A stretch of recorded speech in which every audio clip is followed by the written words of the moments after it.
Welcome, everybody, to another episode of Mega Dad's Bonus Level, where you give us a topic to discuss and we give you our stupid opinion. Mega Dad's Bonus Level is brought to you by our super sexy patrons. If you would like to become a patron of Mega Dads, visit patreon.com/megadads. And if you would like to submit a topic for a future episode, you can email us at megadadsblog@gmail.com. What's up, Adam? I'm tired. Are you? You sleepy? I'm very tired. I'm very sleepy. Because of how old you are. It has a lot to do with it. Because of your super oldness. Because of my super oldness and my super crabby 2-year-old who never wants to go to bed now. He used to be really good at that. I thought he was always good at that. He used to be really good at that. But, I guess it's kind of my fault the Flash was on tonight. So... That gets him wound up. You can't fall asleep during the Flash. How are you? I'm good. My kids are weird. My young I didn't even tell you this. My youngest daughter, Sam. I know about her. You know about her. She got a concussion. No, you did not tell me this. No. You finally just socked her ass, didn't you? No. 2 nights ago, she was helping take down some Easter decorations, and she tried to take a picture off the wall, and it fell and it bonked her on the head. And she had a good little lump, but she seemed, okay, like her normal self. What do you mean by okay? She wasn't vomiting or passing out. But then the next day the school called, and we had to come pick her up, and yeah, she got a concussion. How'd they know? They said she was just kind of out of it, kind of fuzzy, not acting like herself. I was going to say, out of it and fuzzy is her normal self. So again, how did they know? So this night, tonight I was putting her to sleep. And, I said, "Who's my pretty girl?" And she said, "I am." And I said, "Who's my smart girl?" She said, "I am." And then she said to me, "Who's the girl with a head injury?" No, she did not. I said, "That would be you, sweetie. That'd be you." So good stuff. Good stuff. Yeah, head traumas always make for good stories. Good comedy. Head trauma, brain injuries. Speaking of good stories and good topics, tell us. Let's lay it on the peeps. What's our topic for the night? Our topic for this episode comes from a great friend of the show. John Heidman. I love me Johnny H. I love John Heidman. He is a longtime fan of Megadads. Well, he's been around for a while. I don't know if he's necessarily a big fan.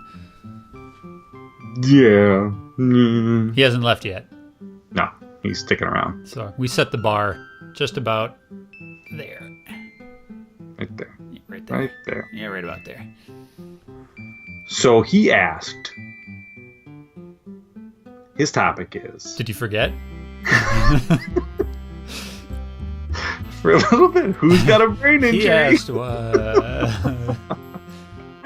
He wanted to know what our favorite video game controllers of all time are. Age-old question, debated by philosophers since the beginning of time. Since days of yore. Your days. Not my days. So, did you give this a lot of thought? I've never been a huge favorite controller kind of guy. So when you look at the age of PlayStation, and they're all basically the same controller. People talk about PS3 sucked, but they're all variations on the same thing. When I think of different controllers, I think of different controller configurations. Sure. So obviously, all the PlayStation ones are they're all just different versions of the same basic layout. Right. Which I love. Yeah. I don't know if you get. It's simple, but simple works. Gets the job done. But when I think of different controller variations, your mind goes to Nintendo, because you don't get any crazier with different controller types than Nintendo. So did you give this a lot of thought? I did. And I did kind of think of a few different ones, and, kind of the standard for just everyday general use, comfortable, functional controller. I do really like the Xbox One controller. Feels good in the hands. I like the analog placement. It's just comfortable. Mm-hmm. So as far it as works. It just works. As far as your run-of-the-mill standard controllers, that's the one that I lean towards. Yeah, I haven't played your Xbox One very much, but the thing that struck me about it was the controller. Like, it is a solid controller. Mm-hmm. It's just like you said, there's nothing fancy about it, but it feels more solid than the PS4. Like, it's just sturdy. I love the mesh on the nubs of the analog sticks. Like, that's really great and grippy.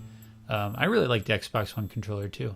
I don't know if I'd say it's my favorite, just because, same with like the PlayStation controller, it's just so, like, just makes sense, which isn't very exciting. Right, it's not sexy. Right, it doesn't do anything wild or different. Right, I have not tried. I don't have one of those Elite controllers. Those look kind of sexy. Move them around. Put the buttons where you want them. Yeah, those look neat, but they're like $100, so I don't have one of those. What about you? So, what did you come up with? I think I have to say GameCube. Yeah? I think I do. I really like the way that the triggers weren't just triggers, but you could like click them in. Like, Nintendo always has a way of designing their games for their controllers, which is something that nobody else really does. Probably for the simple reason that the Xbox and the PlayStation are pretty much interchangeable. The buttons are going to be the same. Like, everything is the same, just like sculpted a little bit differently. But GameCube, like, you had Mario Sunshine. You gently squeeze that right trigger to squirt the water, and then you click it in to, you know what I mean? Like, it had different functionality. It had the dual. At first, I was thinking of like N64, but then I forgot. Oh, it only had the one joystick. Camera control with those C buttons sucked. Yeah. So I mean, GameCube introduced that second little, camera. The yellow one. Yep. So I don't know. It was different enough, but it wasn't crazy different. And the buttons too were like, you had like that giant. I'm guessing it was probably the A. And then the little kidney buttons around it. Right. Yeah. It was and then it had that one weird little purple. I think it was only on the right side. That one little purple shoulder button.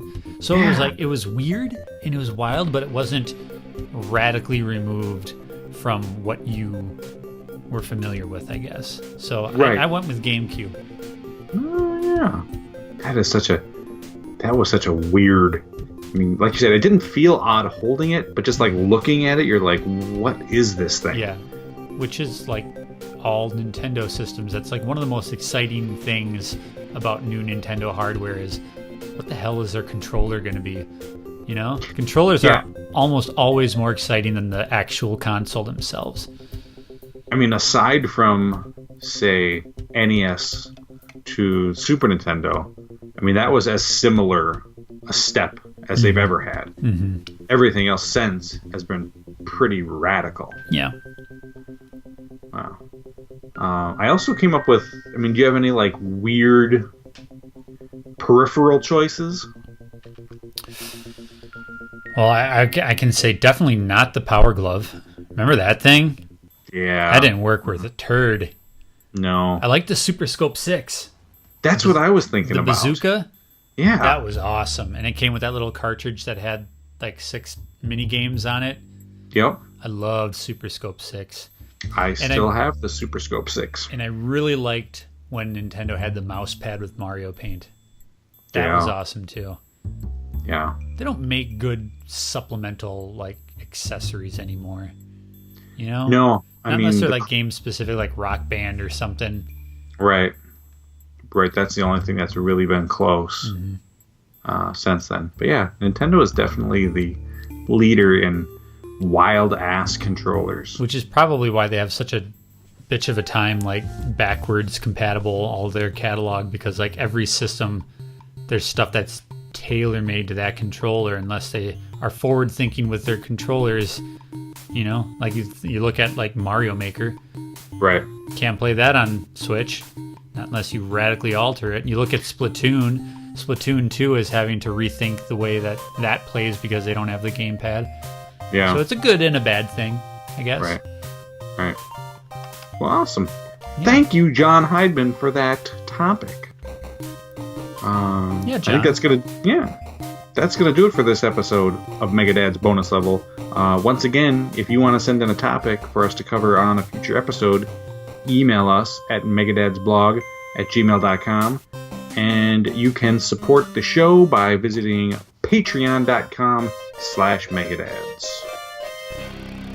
See you next time.